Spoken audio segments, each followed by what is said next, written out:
So welcome to the July 12th Salt Lake Citizens Group meeting.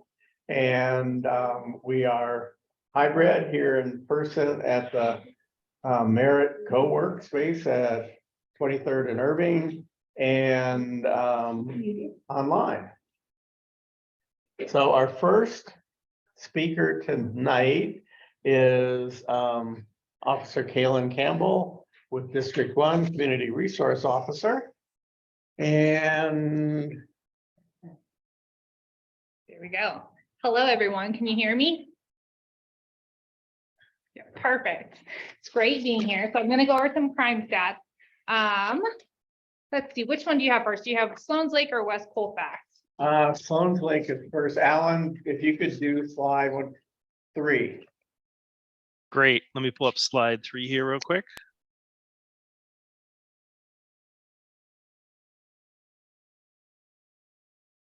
This is a nice thing. It's really nice. There we go.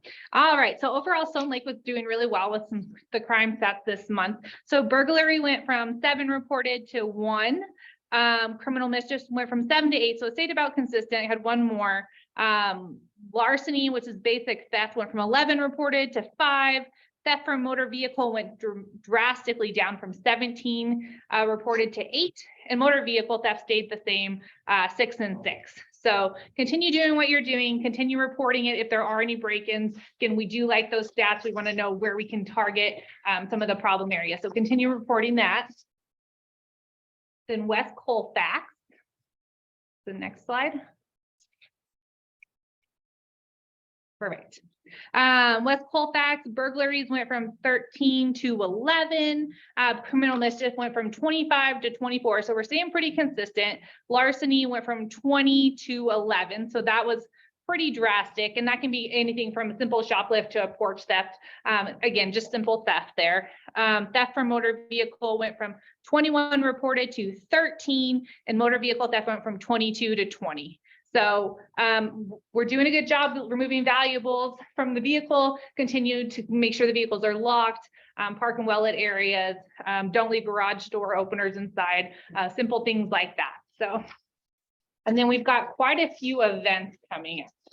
Yeah. Are they all in there? Yes. So all right. This is perfect. The next, there it is, next slide. Yeah. So the District 1 team, we're really putting an emphasis on neighborhood watch and business watch. Our next training is going to be July 25th. It's a Tuesday. I'm not sure I have the right flyer for you. So our next one is actually going to be July 25th. It's a Tuesday at 6 p.m. That's the one you sent me.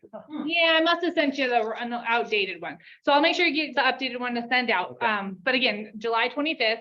6 p.m. That's neighborhood watch. It's just a great way to connect with people in your neighborhood. Just kind of go over what suspicious behavior is, different reporting options. There's just not enough police to go around. So we're really working on making those connections and partnerships with the community. So please join us. Again, it's going to be Tuesday, July 25th and at 6 p.m. and I'll be sure to get you that correct info. Yeah, and I'm going to talk about Stephanie at the end. Okay, perfect. Next slide. That one, I didn't make a slide up. That's okay. That one I did. Perfect. So next one's going to be the Sunnyside Bike Rodeo. That's going to be this weekend. So it's Saturday, July 25th from 11 to 2 p.m. It's at 44th and Navajo. So we've got a lot of 15th. The 15th, oh, yep, 15th, yep, 44th and Navajo. So I'll be out there, our sergeant's gonna be out there. We've got a bicycle village, different courses. It's gonna be a lot of fun. I mean, we got some bikes to give away to the kiddos. So if anyone's interested, please send them our way. And then that's what I didn't do. You didn't do that one. Okay, what's the next one you have? That is all I have. I didn't even get that one. So go for it. So we just got some information. We're going to be partnering with the Highland Rec Center at 28th and Osceola. It's going to be on Thursday, August 17th from 12 to 2 p.m. So we will be there. We're just going to go over some, it's targeted for adults 50 plus. And again, just going over some safety tips and just general different programs that they're offering. So we'd love to see you there. We're starting our planning for National Night Out. So that's not until August 1st from 3 to 6 at Paco Sanchez. So if you want to get involved, please reach out. We're looking for different community groups to partner with us. And I think one more that we just got in as well. We're going to be at the Community Connect. It's going to be at Civic Center Park. So that's going to be Friday, July 21st from 10 to 3. And there's just different, we're trying to have like, it's more of a resource fair. So there's going to be medical screenings, dental screenings, pet food resources, pet health care, substance abuse, mental health support. So if you know anyone who would benefit, please send them this way. Then I don't have a flyer for it yet, but DPD is going to be hosting a women's self-defense class. That's going to be on August 5th. It's a Saturday at 9 a.m. It's going to be at Scheitler Rec Center. So it's 5031 West 45th Avenue. We don't have a flyer for it yet, and registration doesn't open up until July 21st. And that link's going to be posted on Facebook. So as soon as it's posted, I'll send it out to you and you can send it out to your community members. You know how much that costs? That one's free. Yeah. Oh, nice. So, but registration is limited. So make sure you sign up, but love to have everyone there for that.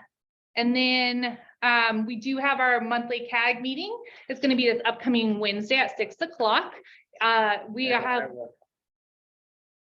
going to talk about it, but our guest speakers are from the STAR team. So we have questions about them. And then our co-responder and clinician who rides with District 1 specifically, Emerald's going to be there to just answer questions and just kind of go about the difference between having a clinician and then the STAR team response. So have any questions with that? Or if you're interested, please join us. I do have a comment. Okay. It still is appalling that in 1 month within our neighborhood association boundary, 26 cars. It's a lot.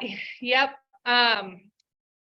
Yes. I mean, we have a big area from 10th to 29th Federal to Sheridan, but that's a lot of cars in 1 month. It is a lot of cars. And I know you're working on it, but we're trying. So we did secure some more funding. We do have some more steering wheel clubs. We're still working on coming up with another partnership event with Emily Griffith. We had really good feedback from that first one. So another catalytic converter, steering wheel club, anti-theft. And then we also still have that Denver track program where you can register your vehicle. So in the unlikely case that it is stolen, we do have faster access to track it. So if anyone's interested in that, please reach out. If you need a steering wheel club, reach out to me. We'll try and secure that for you. But again, it's very important to continue locking your vehicle, not leaving valuables inside. Like, do your best to park in those well-lit areas. If you see someone peeking in, if you see suspicious behavior, please give us a call so we can come and check it out. But it is a problem. We are still working on it. Any other questions? well, we just want to thank you for coming to the meeting again and keeping us posted. And I'll probably see you next Wednesday at the CAG. You definitely will see me there. So we hope to see everyone there. One Thank you very one question for you, Thank you. officer. Yeah. Any update on the shooting over at Jefferson Park on, I think it was July 4th maybe, or a few weekends ago? You know, I don't have a lot of information on that, but during the CAG meeting, they do go over those priority calls. So I do recommend you tuning in for that, and the commander can answer any of those questions. Thank you. Yeah. Anyone else? Alan, is there anything in chat? Nothing in chat, and I don't see anyone raising their hand here either. Perfect. Always a pleasure, guys. Thank you. Thank you very much. Thank you. I'll leave these. Oh, the extra ones, yeah, Yeah, thank leave you. those with you. I'll get you that correct. Okay. The next person on the agenda is Alessandra Dominguez, who is the new council aide for Amanda Sandoval, Council District 1. Would you like to just slide right in there? Yeah, sure. Hi, everybody. So like Tom said, my name is Alessandra. I'm with Campbell and Sandoval. Just started, so take it easy on me, please. I'm just gonna go over really quickly the designation of Maraza Park. So it was actually brought to council to vote on June 26th. It was voted unanimously as a yes to be designated as a historic cultural district. And that's right in the heart of Sunnyside neighborhood. There it is right there. That's the kiosk, with that beautiful mural inside. It's just such an important piece of history in this neighborhood, going back to the 60s and 70s, especially with the Chicano movement. Previously it was Columbus Park. Since then, there's been a lot of cultural and historical significance, thus the renaming and the official designation. And we hope to make this a greater, even bigger, more important part of the community for everybody to be part of. That is our press release straight from our office. If you'd like to read that, you absolutely can. If you want a copy of that, you can email district1@denvergov.org and we can get that to you as well. But yeah, it just goes over again how important this particular park is as a cultural piece of Denver and an often forgotten about part for those who aren't deeply connected to it. So we're really proud of it. So what is the difference between the park and the historic cultural district designation? What does that encompass? Something more than just the park? It's just the park boundaries. Okay. And the historic cultural district just means that the key distinct features of the mural, the kiosko, and the sculpture can never be changed. They're codified forever. Those distinct features will be codified forever. So that's what that means. And if any of those three distinct features that are called out in the application were to need rehabilitation or fixing, such as the kiosko, the city could apply for tax credits and actually get money off because it's a historic designation. But most importantly, is it's a cultural historic designation. And so it's only the third. We only have three. It's third in Denver. And so it tells the history of other than 97% of our historic designations in Denver are predominantly white wealthy men. And that's not the history of Denver at all. And so it's really important that as we bring forward these cultural historic districts, that it tells the stories of the minorities and the underrepresented, mostly oftentimes disenfranchised neighborhoods that don't make it into mainstream media. And so you're telling the story that it's here, but oftentimes these areas don't have access to wealth to be able to write a designation, have access to wealth to be able to tell their stories. And oftentimes their stories are not made in mainstream media because that was not what was covered. They were agitators but it was the civil rights movement. It was the Chicano rights movement fighting for civil rights. And so that's why it was really important for me to and then it also came as we do these planning initiatives in Denver, recommendations are given. And so what good is a plan unless you actually take recommendations from those plans and implement them? And so there was a historic context study done. And in 2022, it was the Latino Historic Context Study. And in that recommendation, it called out to bring the historical cultural district of La Raza Park. So I was just following the guidance of some of our planning documents, which wouldn't that be amazing if we spent all this time planning and we actually implemented our plans instead of just planning for the world, we were implementing what they said. So that was the significance of this as well. Thank you. For those of you on Zoom that don't recognize her voice, that's our Councilwoman Amanda Sandoval speaking right now. Thank you. Alessandra's new, so we're done just giving her backup for the first couple times and then she's on her own. That's right. I think I can do it though. I'm sure you can. Okay. And the next speaker is Ann Slavis, who is council aide for Jamie Torres, Council District 3. And is she It's Jesus is here for that. Ian is gone. I see Jesus is here. Oh, What do you mean okay. she's gone? She's out of town. Jesus, we're having trouble hearing you. I see your lips are moving. Maybe the microphone's not. There we go.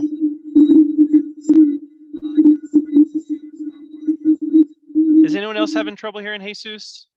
Yes. Jesus, I don't know what's going on, but we can't really hear you much. It just sounded like you were very distant for us.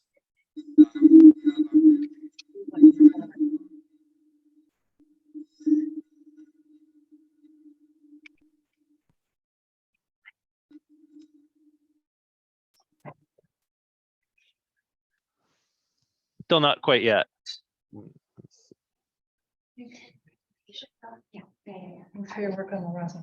How about now? Yeah, much better. There we go.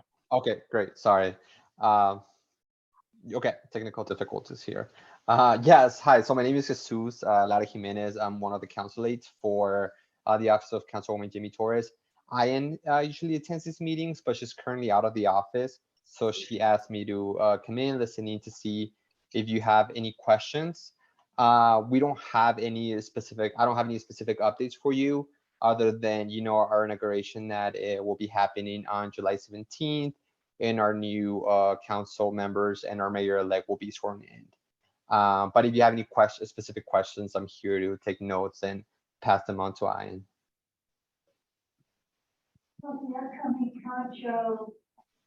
We have a question. What's that, Angela?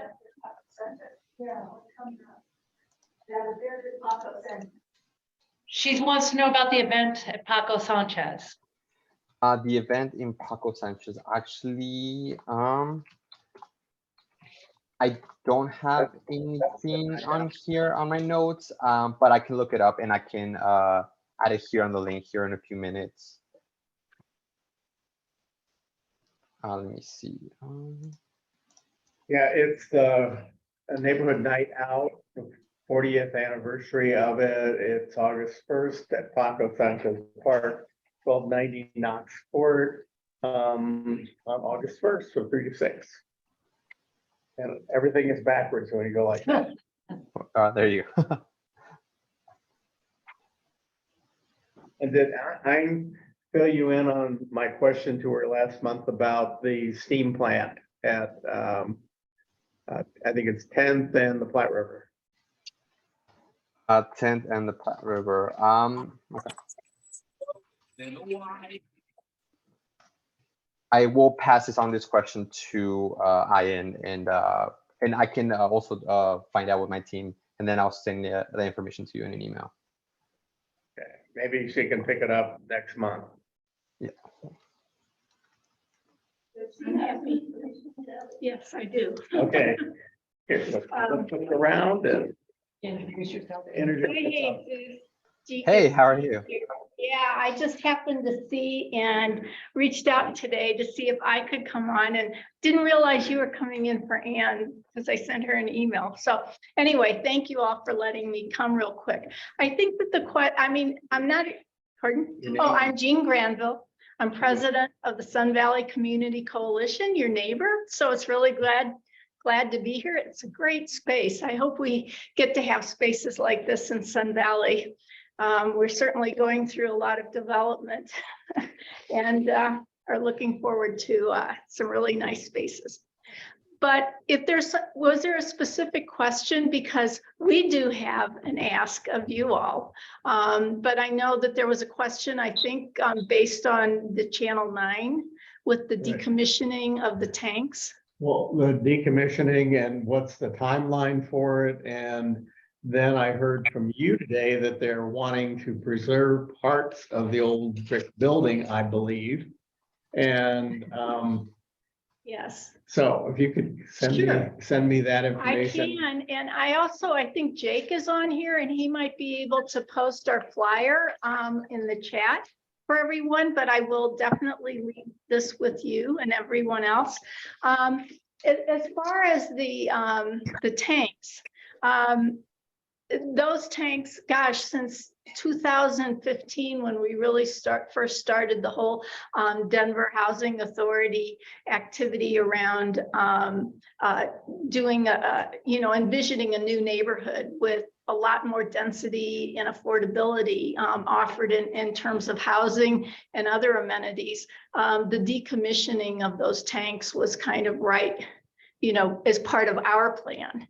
It took a number of years and a lot of work on DHA's part, and it really took quite a while for the PUC to actually grant the decommissioning. But once it did happen, then DHA had kind of first right of refusal in terms of purchase.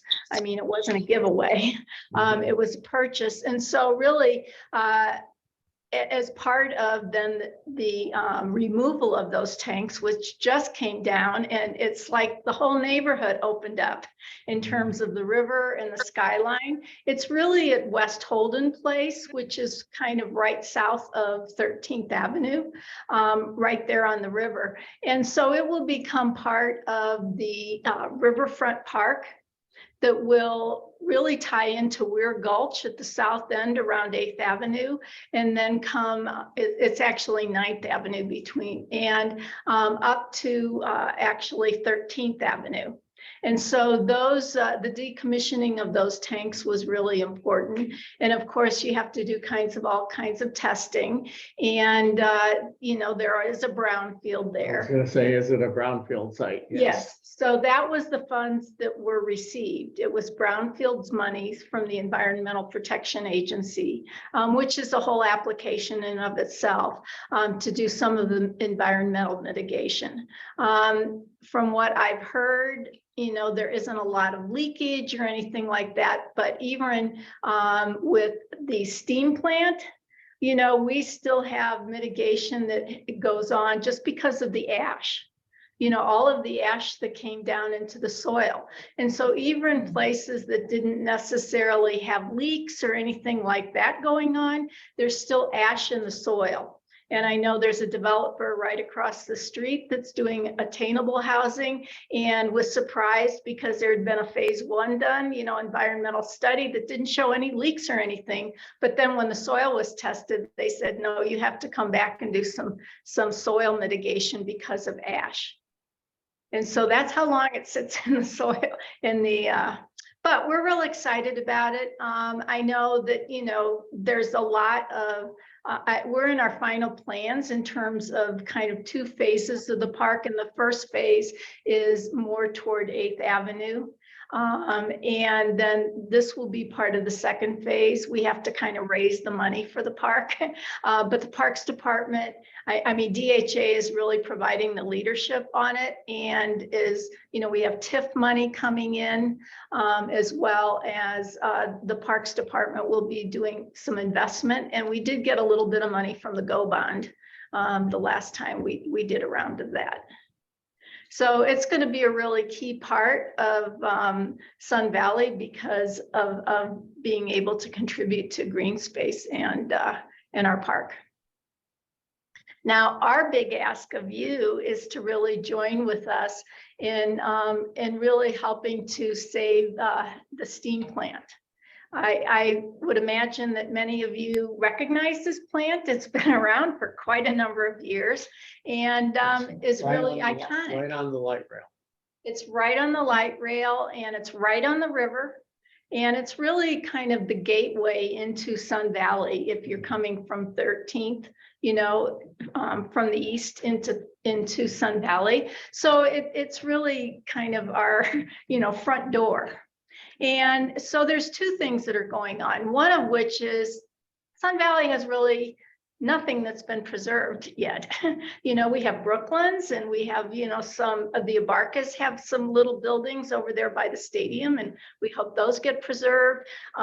Sue Powers did a great job of adaptive reuse with the Raices building. The brewing company with that building and the steam plant. But other than that, everything's pretty much brand new. And so this steam plant is really, we feel, not only just to Sun Valley, but, is kind of an environmental statement of our history, and, to the city. and certainly to the west side. Because it's right in our front door, we've worked with La'ama Lincoln. And, you know, they are working with us to also help preserve that. And in fact, both neighborhoods have taken or passed a resolution asking for the preservation so that it can be reused, repurposed to the benefit of the community. The other thing is that, you know, we don't really want to see the river. We don't think a good use of the river is to demolish the building and put in another substation. We already have one right across the river from it. We don't think we need bookended. You know, we don't think our front door needs to be bookended by two substations, nor do I think a lot of us feel that that's a really good use of the river. And so, you know, it's a combination in our resolutions, and I can leave those with you. I think I sent them to you, but I can also leave those with you, that we're asking for both the preservation, but also that it be used, but also that we want to see the river activated. And so this would be considered an active use of the river. At this point, we had asked, we took those positions over a year ago, and Xcel had agreed to have a moratorium. And they did put a moratorium on, or at least they said they did, but they've continued to do abatement. The asbestos, it is filled with asbestos, and the abatement has How it's continued. clad in white right now. Right. The concern is that the abatement is not being done with any effort to preserve the building, which takes a certain kind of abatement as opposed to just going in and, I guess, ripping it out. And so while that's what we hear, we haven't been able to get in to tour it. The city has not been able to get in to do any assessment or touring of it. And we are right at the end of that moratorium and haven't had any indication that it will continue. Meanwhile, they do have in their decommissioning order the ability to move forward with demolition if they so choose. So it's really important at this point that we're kind of trying to rally the community. Historic Denver is really interested in helping us. And in fact, we'd love to come back and kind of do a very quick slide presentation. And they can also speak to how, you know, that they can be of use. Councilwoman Torres and Councilwoman Sandoval and others on city council had actually reached out even before it was probably almost 9 months prior to us taking a position and resolution. They had asked for that moratorium. And so it's been over 18 months. And we really have not had a lot of conversation with Xcel. And so we're hoping to not only start taking action to try to preserve the building, but also to really engage Xcel in an authentic dialogue in terms of what the future of that building might be.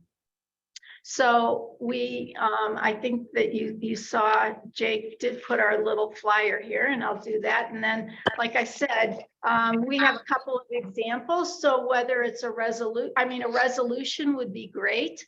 But a letter of support or just anything to show that, you know, Sloan's Lake is interested in this and is really wanting to be part of the conversation and would like to join us in this effort. We also have on a petition as part of this flyer. So it's on change.org and anyone can go and sign. We're trying to get individuals. I think we have about 1,500 signatures so far. I mean, it's just basically you support this. It's not complicated to fill out. But just everything we can do, and I think it helps both Historic Denver as well as our council representatives to really help advocate for us through all the proper channels. Tom, would you like me to put together a straw poll? Yeah, I guess. Why not? He can do it That quite would be quickly. so awesome. We do have, you know, several other neighborhoods, primarily West Side is where we're really focusing. I think as the wind blows, that's probably where most of the ash fell. And while, you know, it was Xcel Energy, I mean, coal at that time was better than nothing at all in terms of heat. Yeah. You know, it's not to condemn, but it's also to, I think, celebrate. This is an iconic part of our history, and Xcel hopefully taking, you know, a leadership role in trying to become greener and greener, you know, as we as we move forward. So we hope to do it in partnership with them, but we have not yet been able to really engage them in a conversation. So those of Probably. you here online, you have a chance now to answer the question, do you support the preservation of the steam plant? If you could answer yes or no to that. And Tom, do you want to take a poll there in the room, in the community room? Okay, No, who, I think it needs to be clarified, yeah, you know, like within our bylaws, we can't make a blanket resolution or something, but a straw poll is just indicating what people feel about it. right, But it's not like Yeah. that. It's nothing to do with our members, and we haven't even interviewed our people that are on the border that are most impacted by this. Tom, could you repeat that for us? We're having a hard time hearing on Zoom here. We need to look at our neighbors who are on the border. okay. I'll repeat what Angela's saying. She said that we need to talk to our neighbors, meaning the other neighborhood associations that are more closely impacted. One of which is obviously here speaking to us, but probably Lama Lincoln Yes. Park. And what's south of us? Area that are in our neighborhood need to be notified of. Okay, and that would probably be Jefferson Park. Oh, I'm saying our individuals. Oh, okay. Well, we can put it in the next newsletter, but for right now, I think it would be nice to at least get a flavor of, do people think this is a good idea? I'm going to go ahead and end the poll now. It's a pretty clear result. There are Yeah. 8 of us here online, 9 including me, that support it. So pretty unanimous consent of supporting the preservation. And here, 10, Yeah. 11. okay, so, Well, we appreciate that. And what Lama Lincoln did was a very similar action as to you're doing now. Is at the meeting when we talked to them about it, they took a straw poll, and then they came back and we did a more thorough presentation after they had a chance to really let their membership know that this was going to be considered for resolution, and then they actually voted on a resolution. So we are happy to come back. We have a little PowerPoint. It would only take maybe 5 minutes because we know how your we Your like agenda's fine. PowerPoint. yeah. That And we sounds do have a great. question here online from Janine as well. Yes, I was just looking at change.org and I was searching for the petition and I can't find it. Can you tell me how to find it? Oh, yes. Just put in Zunai steam plant. Okay. You can also just put your phone up to the, if Jake put the flyer in the chat, there's a little QR code and you can just put your camera up there. But I'm old school. I go through change.org and then just put Zunai steam plant and then just press on it. Okay, thank you. I just put the link in chat as well, Janine. Thank you. Great to know And a lot more. so invite us back, please. And like I said, we have several other people that would like to come and show their support. And I know that John Diffenbach, who is the new executive director of Historic Denver, has said that he would love to come out and meet folks in the community and would love to come meet, you all. Well, thank you very much Thank for you. your input, considering that I think we were filled in with as much information as we could have gotten from somebody else. So thank you very much. And it was just like you spotted our agenda and emailed me, and Actually, It's all one of good. your members sent it forward and said, I think we're talking about Xcel. And like I said, we've had some good turnout in terms of support. So Okay. thank you. well, thank you very much. And it will be at least a couple months because our August meeting is our picnic. Okay. And do you mind if we share that you took a straw poll and that you will be visiting it or no? You She can't won't do mind. that? She doesn't mind, she says. Oh, okay. And that you'll be visiting in the future? Yes. Yeah, Okay. we want more information. Okay. I am happy to do that. And I'm gonna leave that with you. I'm gonna just, you go on and. All right. My interest for sure. Jesus, I just want to make sure we got everything from you. Did you have anything else that you'd like to add? I know we kind of cut you off there with that in-depth discussion of the steam plant. No, you're good. Yeah, no, that was great information from Jean. Yeah, I will follow up with Ian so that she can have this information ready for you for the next meeting. I know you said the next meeting is going to be a picnic. I do have one more announcement. So we are going to have 3 movie nights over in District 3. The first movie night is going to be on July 27th over at Joseph P. Martinez Park. It's also going to be like an annual celebration for Joseph P. Martinez. We're partnering with our RNO there. We're going to send those flyers out soon, so they're going to be posted on our newsletter. Our second movie night is going to be at Westwood Park on August 9th. It's also going to be at sundown. The movie for Joseph P. Martinez Park is going to be Cars, and it's going to be like a family event. For Westwood Park, we're going to have a Mario Bros. So if you would like to join us for that as well. And then the third movie night, it's going to be in one of our new neighborhoods that we're going to be taking in after inauguration over at Valverde at West Barbotwood Park. August 19th, we're going to be playing Inside Out. So our flights are still getting ready, but as soon as we have all that information, it's going to be posted on our newsletter and our social media.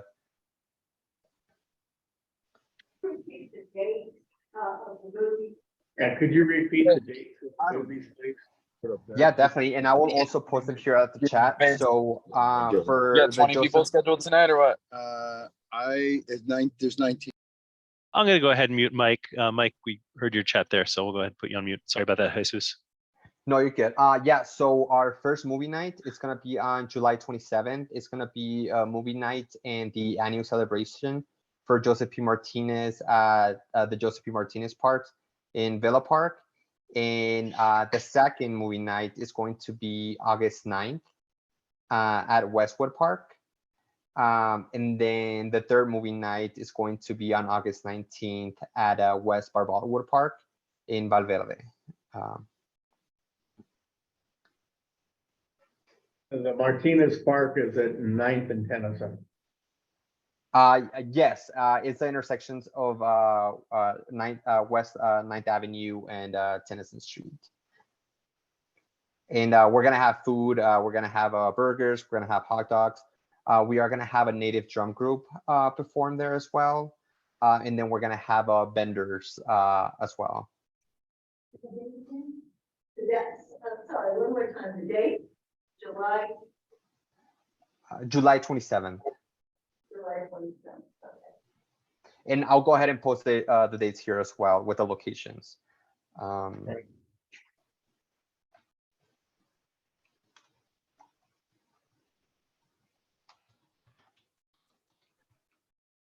Great. Any other questions for Jesus?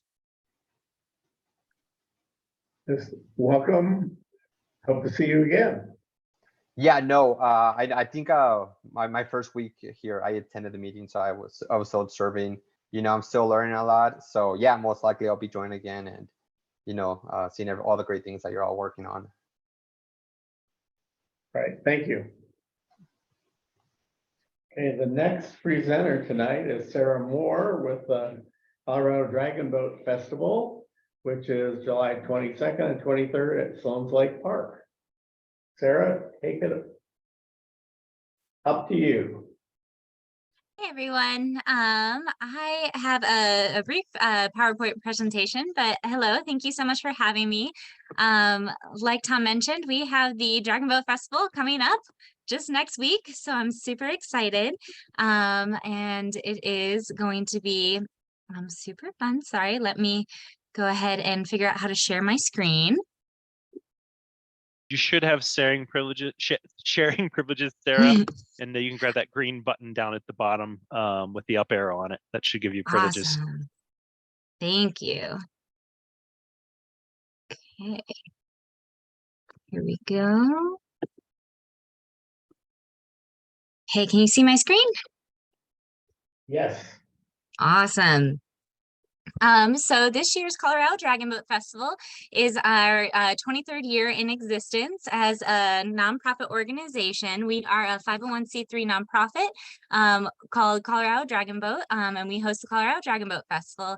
This year, we are celebrating the year of the water rabbit in Chinese culture, and then the year of the cat in Vietnamese and some other Asian cultures. So that is the zodiac for the year. It's a very good year. So anyone born in this year, you are a year of the water rabbit. So it's very exciting. This our poster for the event this year is actually designed by a paddler who is a graphic designer now, but he actually grew up paddling at the Dragon Boat Festival.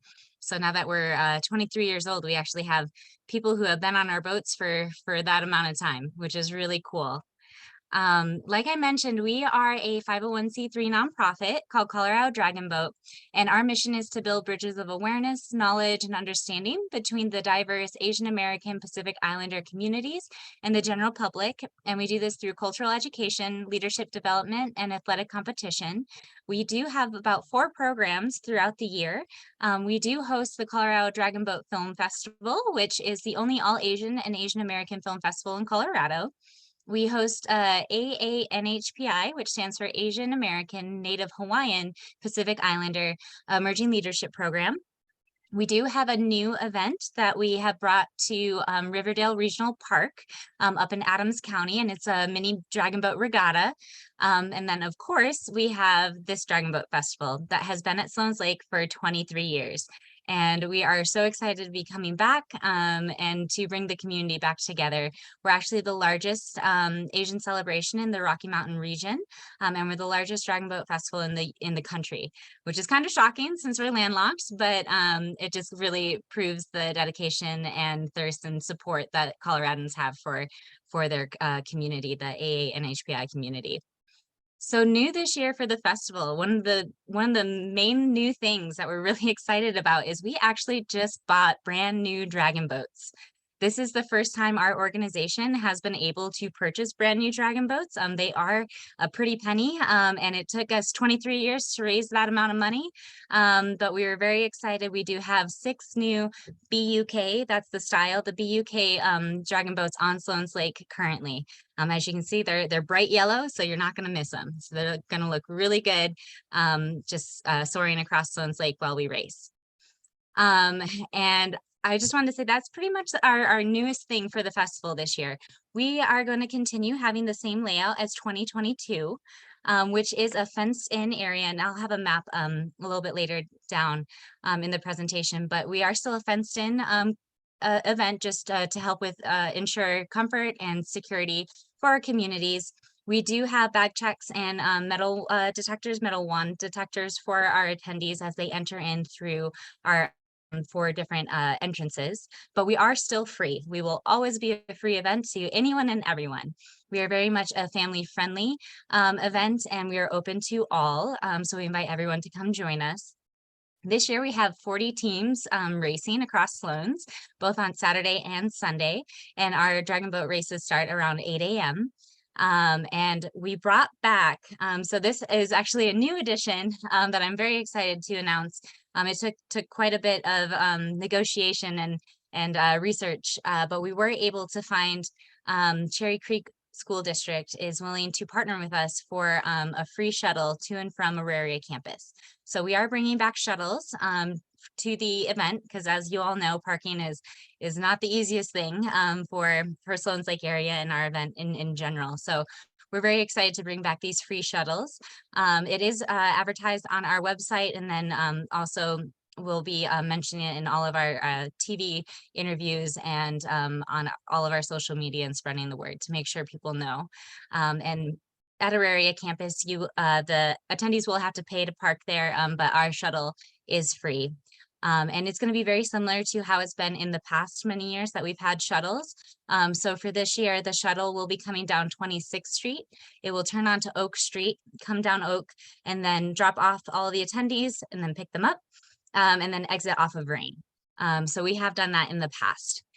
So we're getting back to the shuttles, which is really exciting. Unfortunately, last year it was just very difficult to find the bus systems.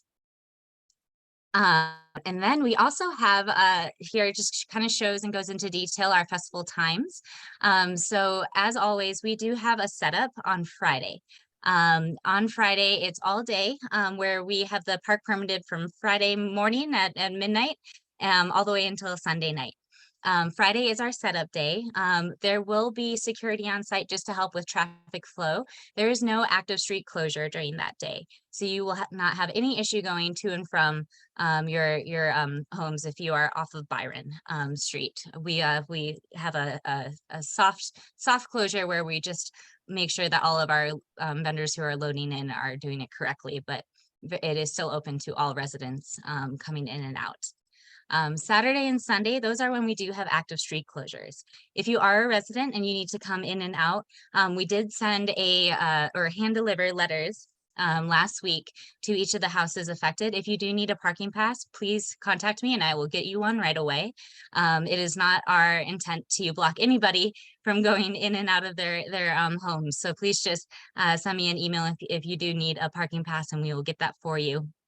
And when it comes to our festival times, that's really where the street closures are. It's for any attendees who are coming to the festival. They will not be allowed onto Byron Street or on any of the streets that are indicated in the letter that we were sent. There are no parks and no entry signs there.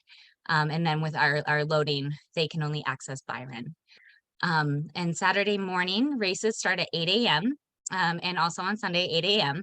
And they will be going all day until they're done with their divisions and competition. But the land festival, the land activities start at 10 both days. So we'll have people on site starting at 8 for racers, 10 for that's when most attendees start showing up. On Saturday, it goes until 7 p.m. And then on Sunday, it goes until 5. And then we will be tearing down right at 5 on Sunday. And we will be out of there pretty much by 9 o'clock that night.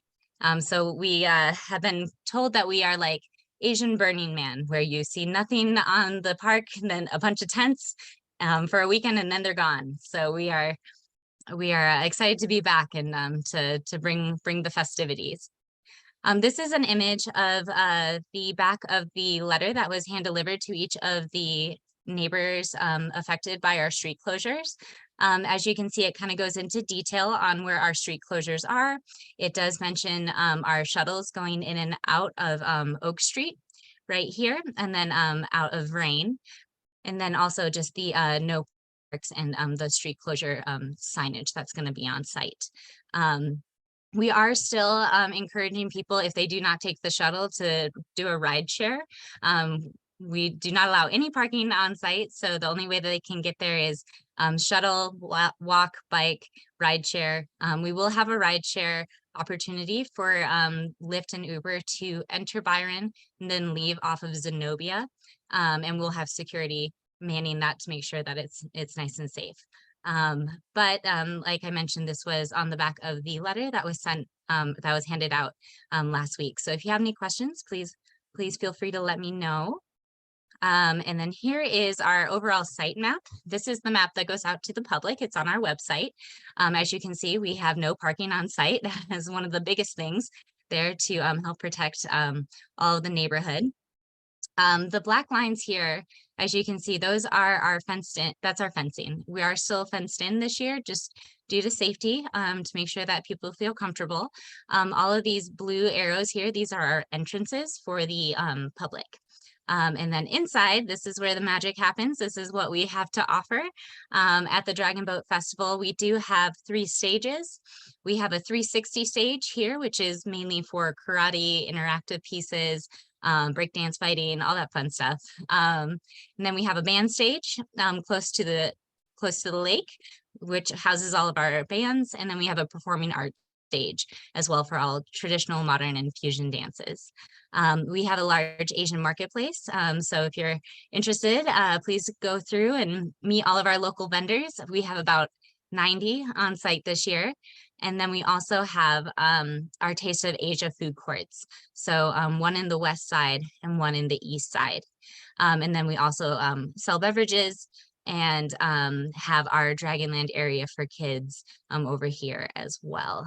So that is the overall site map for the festival. And that is kind of the thing that the last image I had for you. We do have all of this information up on our website underneath our festival information tab. So please feel free to look at that. That has a lot of the parking at our area and just more information on performers and racers and things like that. And then last but certainly not least, thank you guys so much for your continued support of our nonprofit organization. I'm not sure if I mentioned it, up until May of this year, I was the only paid employee for the organization. I've now been able to hire an additional staff member, so we have grown 100%, and now we have 2. But I just want to say thank you so much for all of your support, and we really appreciate you supporting not only our nonprofit, but our Asian community here in Colorado. This is a very important event for us to be able to come together, feel safe, and be able to celebrate with everyone here. And that was it. So I will take questions. Looks like we have a question from Janine. Yes, I was wondering what time, I'm imagining it's 10 o'clock, but the actual dragon parade where they wear the costume and go through the park, does that start at 10 on Saturday? It does. It will actually start at 9:45, and that will start out our festival. It's our opening ceremony where we bless all of our vendors and attendees. We'll start at 9:45, and then it will go until about 11:30 because we'll have a blessing with monks from Taiwan there as well. So that will be 9:45 on Saturday is the start time. Thank you. Mhm.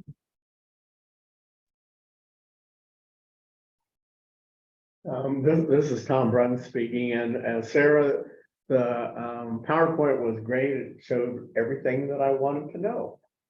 Awesome, good. And I shared this with you, so please feel free to share it with anybody who wishes. The street closure page, just keep that a little internal to the neighborhood. We don't want anyone finding out our secrets and trying to sneak in, but no, please feel free to share this if anyone has any questions. Sarah, I just want to say thank you for calling our neighborhood home. It's so great to have you guys back again this year. You're such a great festival to have here. So thank you for all the work you're doing towards this. Yes, thank you so much. We love being at Sloan's Lake and with you guys. And again, we just can't thank you enough for all of your support.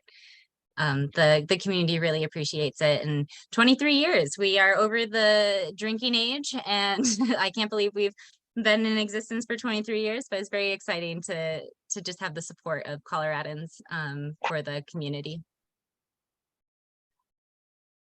Right. Well, thank you, and hope to see you down at the festival. Yeah. See you all next weekend. Thank you.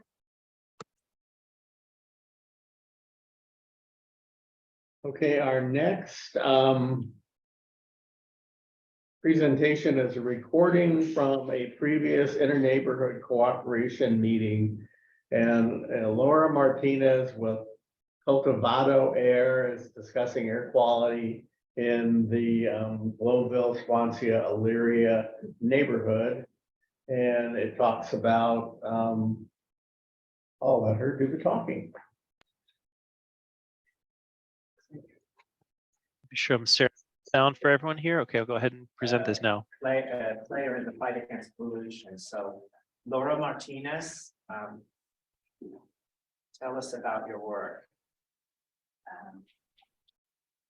Thank you, everyone. Good morning. It's a pleasure and honor for me to be here. As Drew had already mentioned, my name is Laura Martinez. I am manager of environmental justice programs for Cultivando.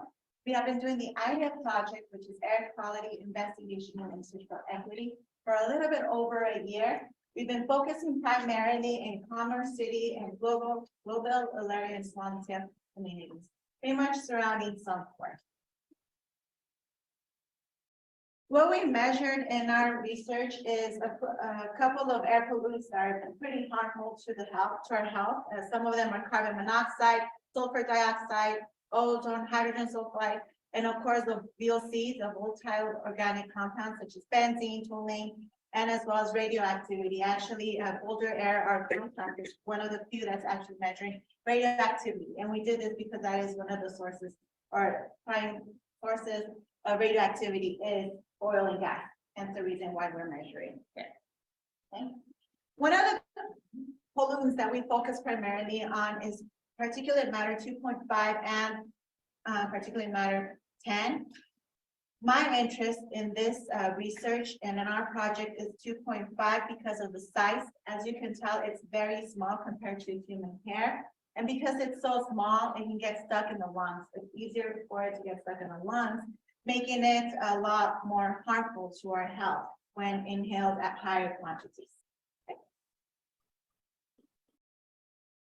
Some of the findings, I'm not going to explain all of them in the interest of time. However, some of the findings that we did find or are presented in our press conference is the high variability in pollutant concentration, so they can peak within like 30 seconds, a minute, and then come back down.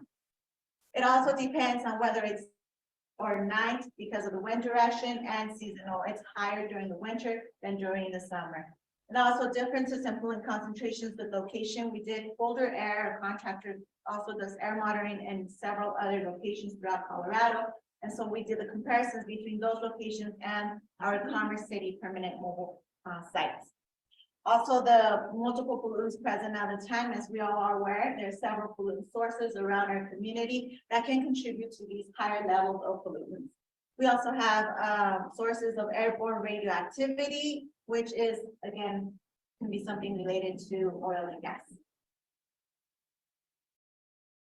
This is just one of the examples of what we found. This is for the particulate matter 10.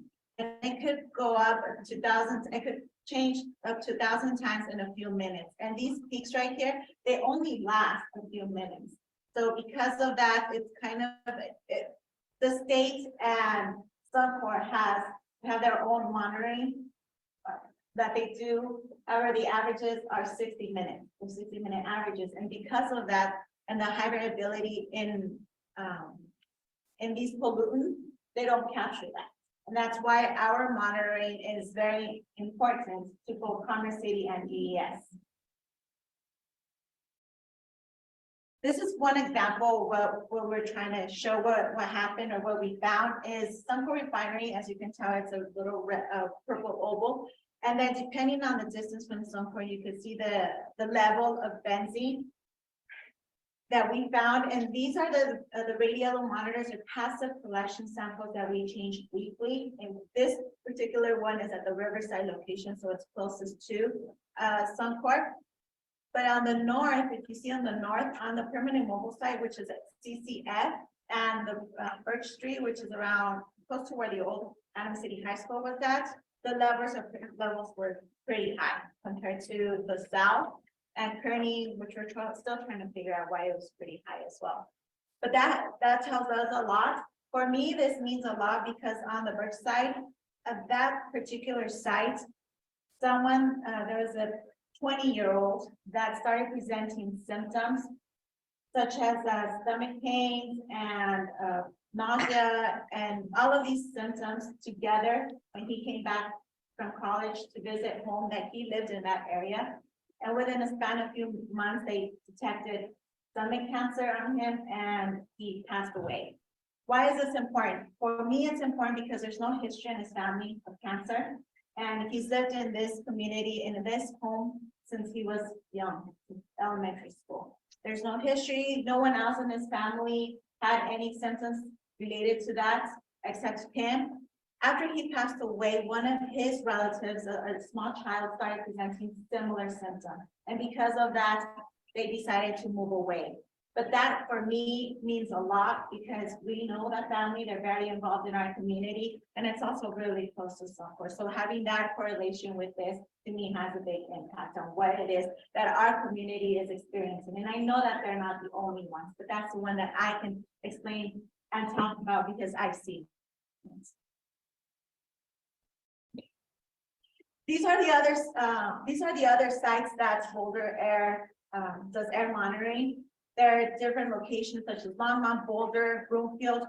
A lot of the comparisons that we will be doing, that I will be showing here, are with the Broomfield Soaring Eagle location, which is the light lime green circle right up here. This is one example of what we're seeing. For example, for particulate matter 2.5, which is what I said, the small particulate matter, it's really small, and because it's so small, it's easier to get stuck into our lungs. In Broomfield, our measurement is, our threshold is 35 micrograms per cubic meter, which is about right here. And as you can see in Broomfield, it only exceeded that threshold about 380 times. In Commerce City, which is around that, this location is around 64th in Colorado. It exceeded it 12,000 times, over 12,000 times in so that's 40 times more than the Broomfield site. And so here are the peaks. And again, like I said, the other two monitoring systems that are used in the state do not measure this because of the way that they take the measurements. Another source or pollutant that we measured is hydrogen sulfide.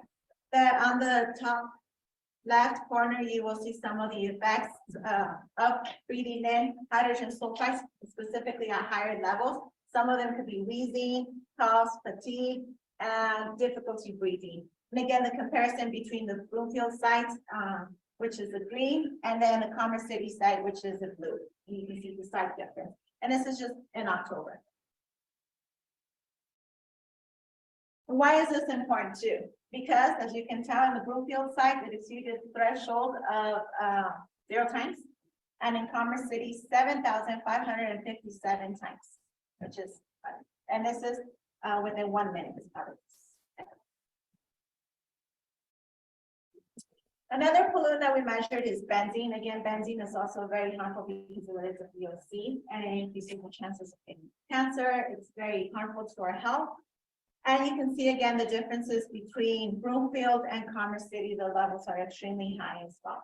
And this is between October and December. And it doesn't matter, again, as you can tell, the differences are very stark. To compare to all of the other sites that Boulder Air measures, you can see right here. So the purple one, this one right here, that's Commerce City. And then all of these are the other sites. Our threshold for benzene is 0.9 parts per billion.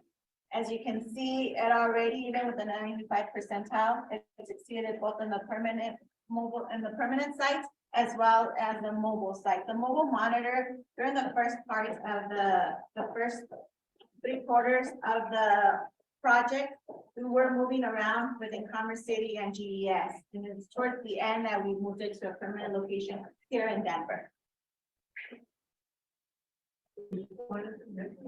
I'm sorry? Which one is in Denver? The one that's in Denver right now is this one right here. Where is the location? Right now it's at the Denver Town. So right south from the Riverside. Yeah, that's right near the Illyria neighborhood. Yes. Right, near Swan. And that's a great location because it captures the wind direction on this side. And it's on the other. So it's kind of like a diagonal location from the permanent site in Commerce City. And just to give you an idea, the CCF, like I had mentioned, that's a permanent site. The mobile site is a CCM. And the times that it's exceeded those limits is pretty different or pretty noticeable compared to all of the other sites. And it tells you right here what the averages are that we've been measuring. Like I said, we measured at 10 minutes averages for ethane, propane, and then for some of the other ones, like particulate matter, every minute. Benzene every 10 minutes. So. I apologize if I'm going really fast. You know, I'm very limited in time. Yes. There's so much more information I want to give you, but if you want to see the entire presentation, I can definitely share the link to our press conference with you, so you can take your time and watch it and have an actual scientist explain this. Can we share your slideshow with everybody as well after this? Or Yeah. your deck or whatever? Yes. Okay, we'll make sure we do. I can send you a link. It's also on our website. Yeah, it would be good if Inc. provided that link too. Yes. to Yeah. everyone. Okay, yes, I'll definitely share it with you, so you can share it, and you can watch the presentation on me, better explained. I apologize for that. Some of what we noticed too is the multiple pollutants are higher, and one of the things we noticed is that, for example, when we had high levels of benzene, it's not just benzene that we had high levels of. At the same time, we could also see methane or particulate matter 2.5 or NOx. And that's one of the things that there isn't enough research in. What happens when someone breathes in high levels of benzene, methane, hydrogen sulfide, particulate matter, of all of these pollutants at the same time? And that's where the danger hides, is that because we don't really know how much, or we don't have actual research on that done previously, and we don't have anything to compare to, but our community already knows what happens because we have been experiencing. And just to conclude this part is some of the findings is that we have, like I mentioned before, the high variability in pollutant concentrations, the differences in concentrations depending the location. They're much higher in Commerce City, at the Commerce City fixed site, than in other locations. We have multiple pollutants present at the same time, which is what I had just mentioned, and diverse sources of different pollutants. This is something I didn't go into, but some of the potential sources in the around this fixed site, the Commerce City fixed site, is the water treatment facility, Suncor, the affordable propane, and AmeriGas propane. Now, that's just a few. And just because we have certain or multiple sources doesn't mean that one doesn't emit pollutants and the other one does. They all do. So we need to hold all of them accountable. Now, what does this mean to us? Like I had mentioned earlier, all of these breathing in all of these pollutants at once is what causes a lot of times those health effects that we see in our community. So what happens? So when we emit, for example, particulate matter 2.5, it goes into the air and then attaches to some of these other pollutants, for example, benzene. And instead of 2.5 being just harmful the way it is, it multiplies itself in 10, it makes it 10 times more harmful when it attaches itself to other pollutants, so benzene, cooling, and that increases to the risk that it provides for our families. So it goes from 3 to 20-fold increase in uptake. Laura, we are gonna try to wrap it up soon. Thank you. I have 2 more slides. It's okay. And so this is just some of the things that we can do. Pretty much is just understand that we need stability in the way that we collect pollutant samples and, you know, in periods of hours, days, weeks, and right now they're not designed to regulate variation of mixtures over a short time term. So we need to also work on that and making sure that we have a better way of measuring the impact cumulatively. So this is just some of the alerts that were exceeded and some of the effects that these pollutants have in our system and especially in our children.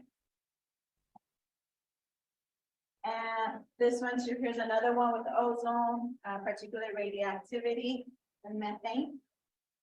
So what's next? Like Drew had mentioned before, we did have our press conference on March 15, 2023 at the University of Denver, and I can share that link with you. We're also working on upgrading our monitor here at the Denver site. However, we need funds. We're looking for additional funds right now because if we don't get those funds, we can't monitor, we can't continue monitoring that.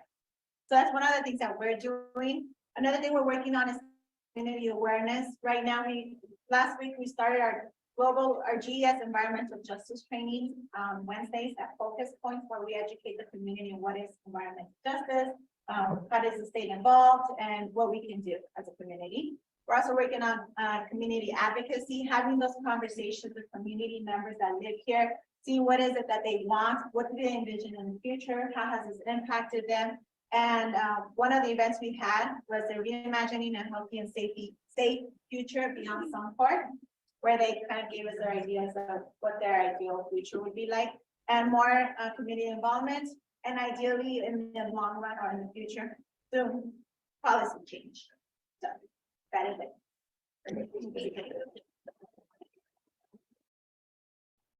Alan, if you could jump to slide 12, on the Cultivano website, you can click and get an instant status of Commerce City air monitoring, and I caught that, and you can see the brown line going through there, and those are these, anything below that is considered a safe level. Above it is problematic. And that was at 2 o'clock this afternoon. So benzene was not good. Hydrogen sulfide was not good. Hydrogen cyanide was above the limit. Toluene, ozone was a little bit, but it's very interesting. You can click on that at any time of day or night, and it'll tell you what is happening at the permanent air monitoring site in Commerce City.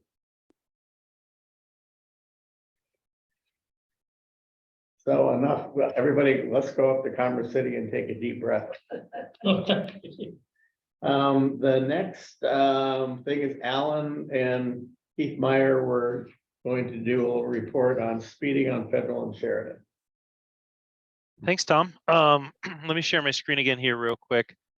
So as you guys remember, we talked a lot about this a few weeks ago. I wanted to share a quick, don't worry, 1-minute video on this that talks a little bit about the concept of Vision Zero. And you have to forgive the Australian accent here, but I think it's a pretty powerful thing to watch that really helps understand kind of the concept between road safety in our neighborhoods with some of the fatalities we've had here recently. And I'm gonna make sure my sound here. Here we go. So last year, 213 people died on our roads. What do you think would be a more acceptable number? Acceptable? 70 maybe? Probably 70. Can you send 70? Actually, this is what 70 people looks like.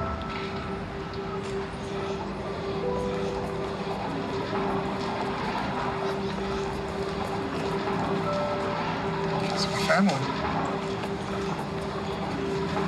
So now, what do you think would be a more acceptable number? 0. 0.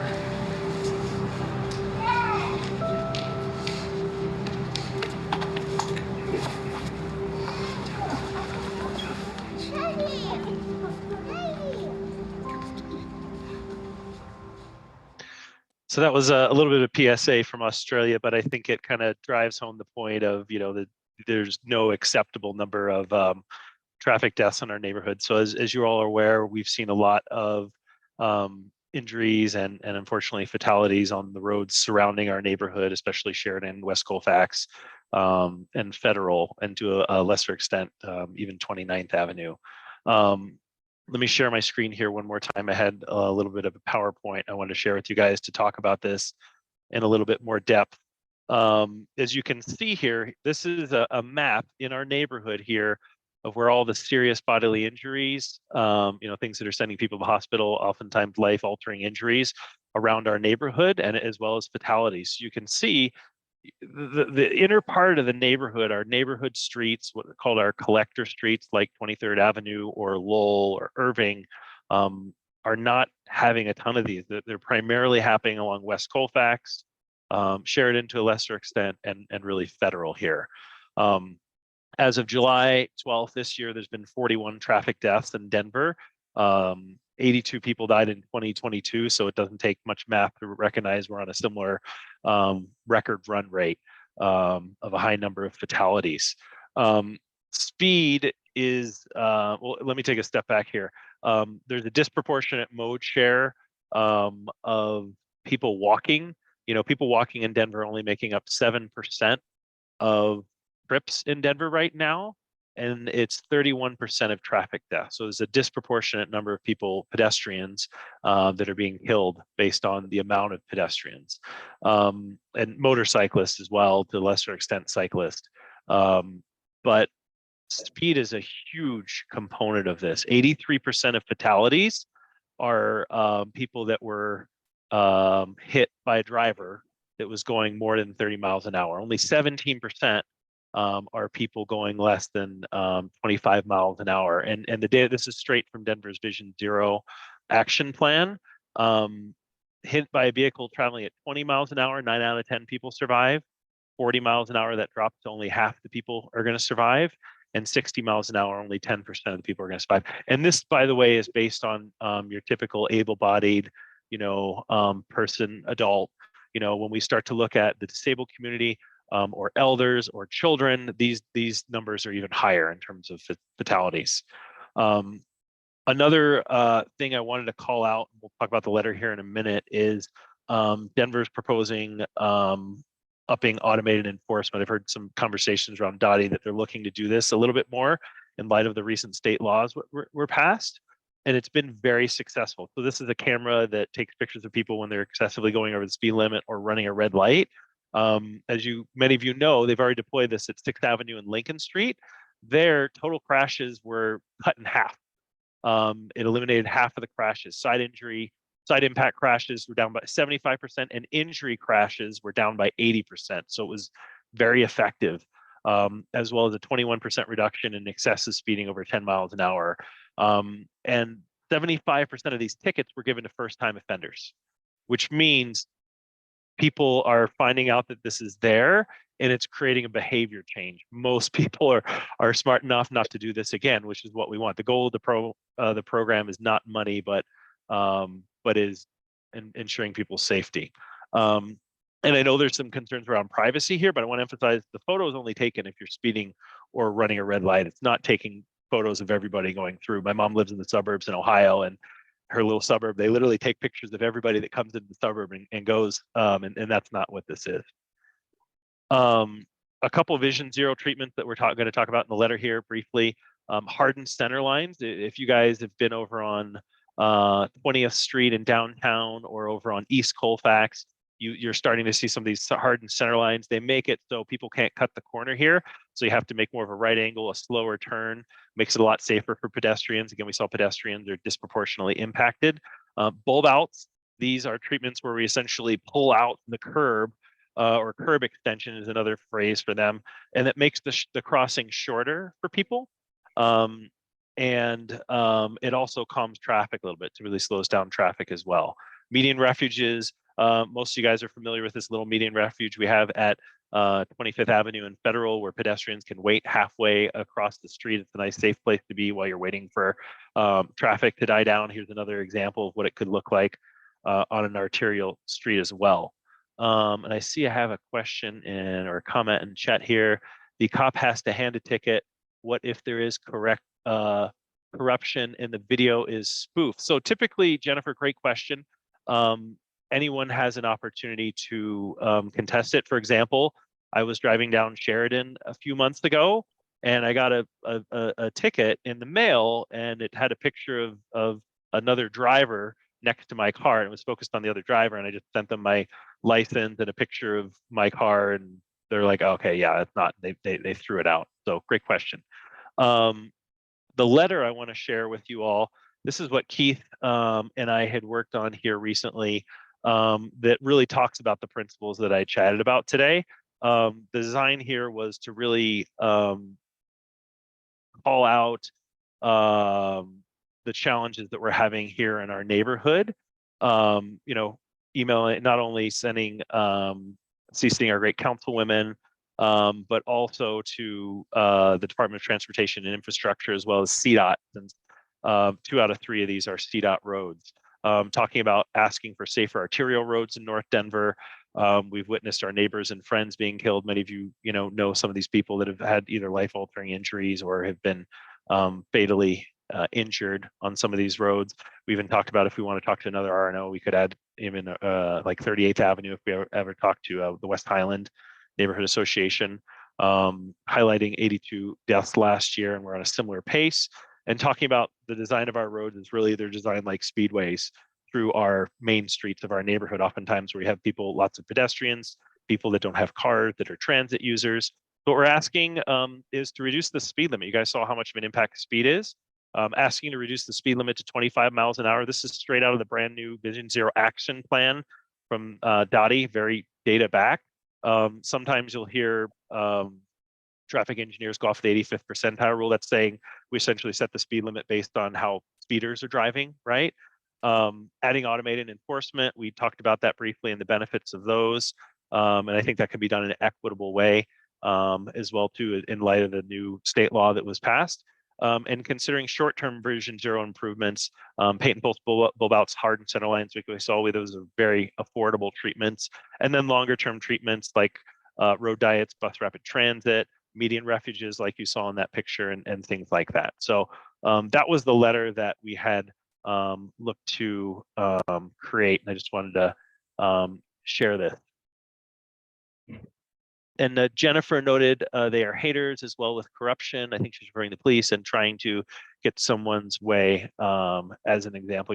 I'd hope that the process is not biased by an individual person. I think there's definitely checks and balances. So Jennifer, I would say that in my experience, when I've gotten a ticket, it was fairly easy to contest it. And it's a different person that you can contest it with besides that police officer. So I do think there are some checks and balances there.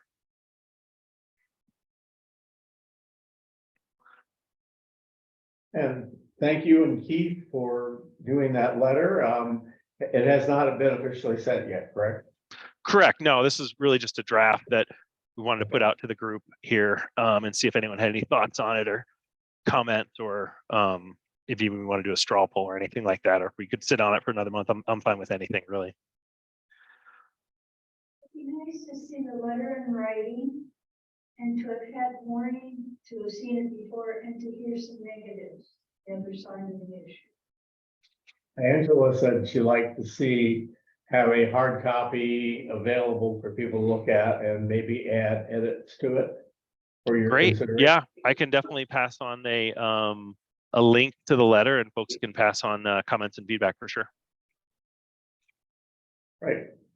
I have a question. My name is Gil Martinez. Okay, speak up. My name is Gil Martinez. Hey, Gil. And I live off of 19th and Grove. And at 20th Avenue, there's not a stop sign from Federal to Irving. And I mean, they come off of Federal, and I bet you they're going 50 miles an hour. And it's the same way coming from Irving to Federal, because the people that are going to work are trying to make that light on Federal. So they speed it up a little bit to try to make that light. And I had 2 incidents there because I'm outside a lot. And this girl almost got hit. She had her 2 little dogs with her, a young girl. And this lady just almost missed her by a few inches. And the police were saying something about they were going to put those signs that have the blinking speeding. I don't know. They have those lights on the sign that says how much their speed limit is. But I haven't seen any at all. And I've been around different areas, and they had these turnarounds And there's no traffic there. And when there's traffic, there's nothing to slow these people down. So is there anything they can do? Yeah, so Gil, thanks for sharing that. First of all, I'm really sorry that you have to deal with the externalities of witnessing people flying down your street and not having the comfort to just, walk out. Well, see, another problem is, my eyes are bad. I can't see that great. I can't see small print. And I'm looking both ways. And I'm trying to get across the walk. And before I know it, the car is almost on top of me. And my eyes are from Vietnam. I'm 82 years old. I'm trying to make the crosswalk. And there's nothing to slow these people down. And I mean, you're taking your life into your own hands. I don't drive because I don't want to kill somebody. I could probably be able to drive, but I just walk everywhere I go. I walk 5 to 10 miles a day. And the thing is there anything to slow them down?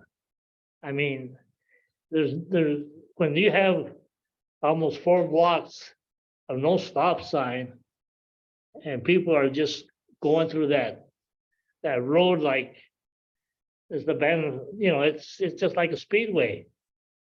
And it's just, I talked to the police. They told me they couldn't put speed bumps. They can't do other things because it infringes with the Broncos.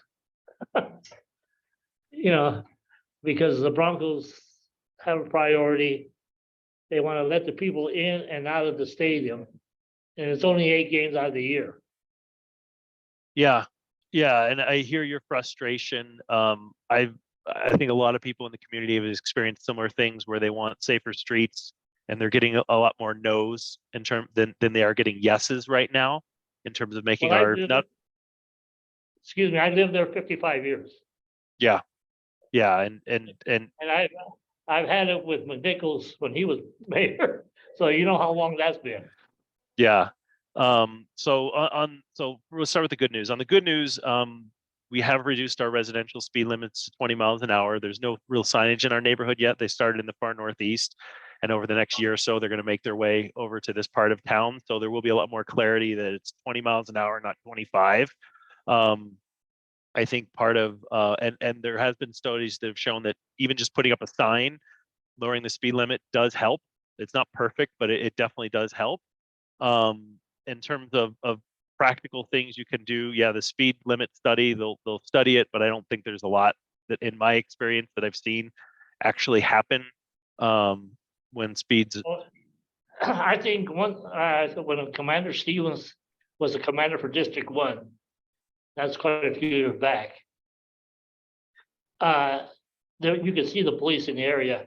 I mean, I'm not expecting special treatment, but I would like to see a policeman.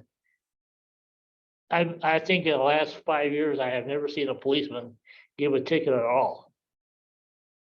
And I mean, if you give a ticket here and there, it makes people wonder, well, maybe I better slow down because he might be around that next corner.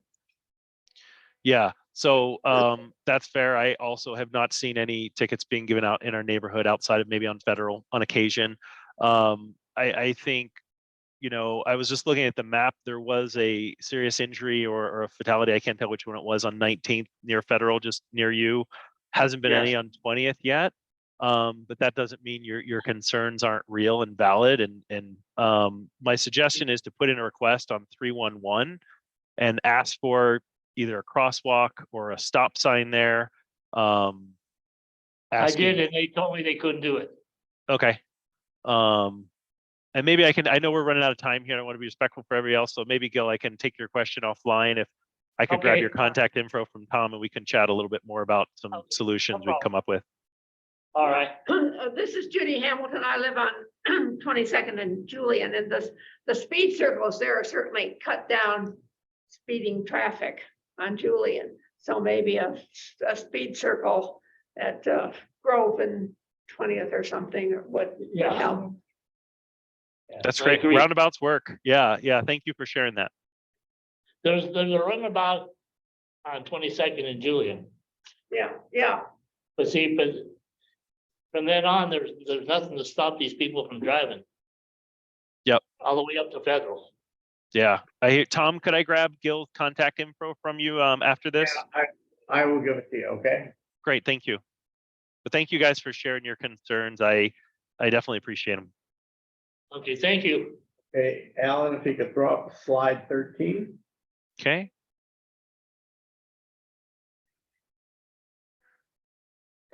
It's a little ways off now, but on September 16th, we're having the Jamming on the Jetty again. And it is September 16th, and we'll have more information as it gets closer, but it is save the date on your calendar. They have the next slide, Alan, is just Save Sloan's Lake. And there's some interesting information here. I won't read it all, but it says Sloan's Lake has gone from 10+ feet deep to just 3.3 feet average due to sedimentation from dust and stuff that's gone into the lake from paved areas around it. So that's why the Sloan's Lake Foundation that is running Jamming on the Jetty as a fundraiser. We need to do a lot of dredging or something to get the lake back to where it was before. If you could jump now to slide 15. The West Colfax Business Improvement District and Gum Pop presents Hugo's Wrestling Promotion. That's the first ever West Colfax Lucha Libre, which is Mexican wrestling. And they're the ones with the masks that you see in the picture below. And it's Saturday, July 22nd from 4 to 8. It's at Chapel Square at 16th and Raleigh. It's where the chapel from St. Anthony's is, and they have that whole block is a plaza, and that's where it will be. And it's free entry for all ages. The next slide. Yeah, it's the same day, so that's kind of same day as the Dragon Boat. Well, you can do both. Are you gonna be in the wrestling? No, I'm not. This Friday, July 14th, Benvenida's Food Bank is having a fundraiser up at Regis, and they are showing the movie Sing. And Sing it's a animated movie with voice of Matthew McConaughey, and it starts at 6:30, and the dinner and music is from 6:30 to 8, and the movie begins at 8:45. And let's see, there's another little piece here. You enter the parking lot number 6 at 50th and Lowell. And then I encourage you to go. They're having barbecue, and it's $10 a plate suggested donation. And we've been supporting Solzig Citizens Group for as long as I can remember. Benvenida's Food Bank.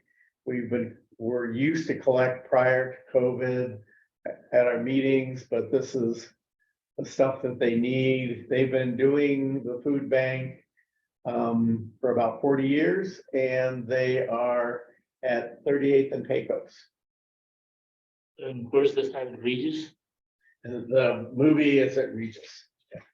And the dinner. And the dinner, right. And then the next slide is number 18. Oops, that's 19, Alan. Somehow. Anyway, we are collecting money for gift cards for the children at the Del Norte Veterans Apartments. Maybe I never got included 18, I'm sorry. That could have been But mine too. Sorry, Tom.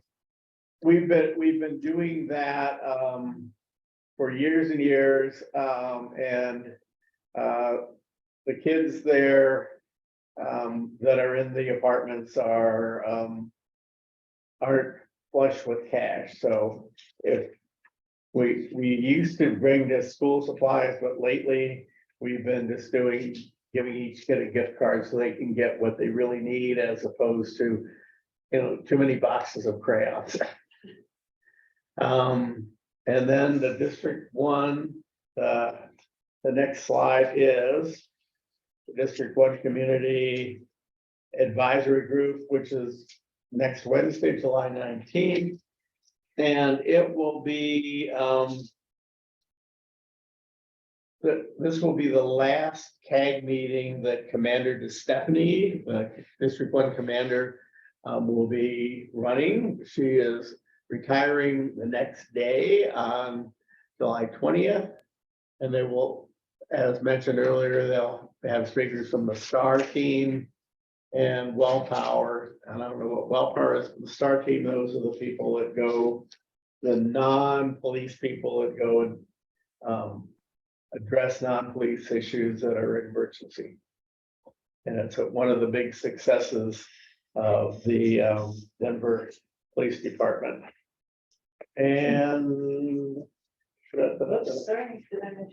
yeah, our next meeting is Wednesday, August 9th. It'll be at Denver Metro Village, and it'll be our summer potluck picnic celebration. It'll be up on the top floor of Denver Metro Village. Okay, there's a food, Les Schwab is collecting school supplies. And on Federal, and what is it, 19th or 20th? Yeah, so. A lot of people are. Yeah. So anyway, thank you for that information, Judy. All right, that's it for tonight. And I want to thank the presenters, be they in person or on tape. I want to thank Alan for hosting this, and thank the people who are viewing.